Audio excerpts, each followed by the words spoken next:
Struggling to get the truth out of a narcissist? It's actually easier than you think. Just listen closely. Their complaints are their confessions.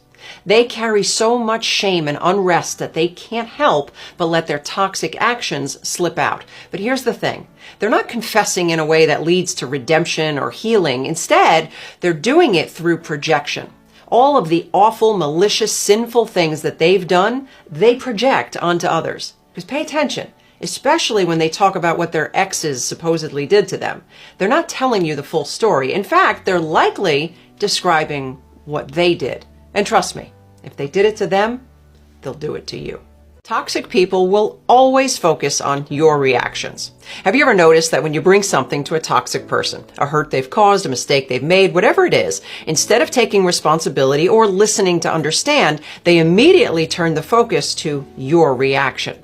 Why are you so angry? Well, if you're going to be offended, no responsibility, just a complete flip to change the focus of the conversation to your reactions. And you were hoping to have a conversation that could potentially bring healing and resolve to the relationship, but instead you're met with a dysfunctional diversion. And that's why every interaction with them feels like emotional quicksand. Never staying on topic, never dealing with the issues at hand. Because the truth is, they're not looking for resolve in the relationship. They're looking. Are you being fooled by a narcissist in Christian clothing? Well, in today's video, we're going to talk about the number one sign of a Christian narcissist. The one sign that you need to be on the lookout for when it comes to spotting a Christian narcissist is phoniness. They're fake.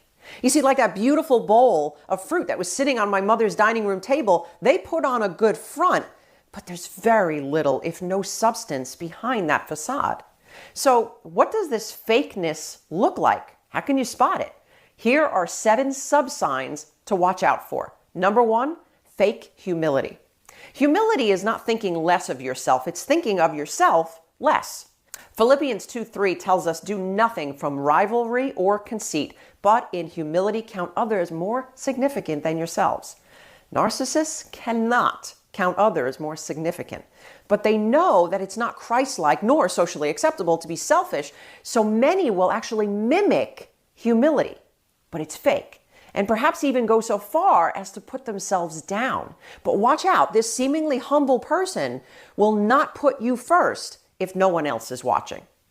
Number 2, fake niceness. Who doesn't like a nice and agreeable person?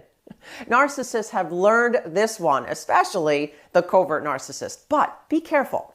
They seem sweet and they smile to your face, but they will throw you under the bus if their needs suit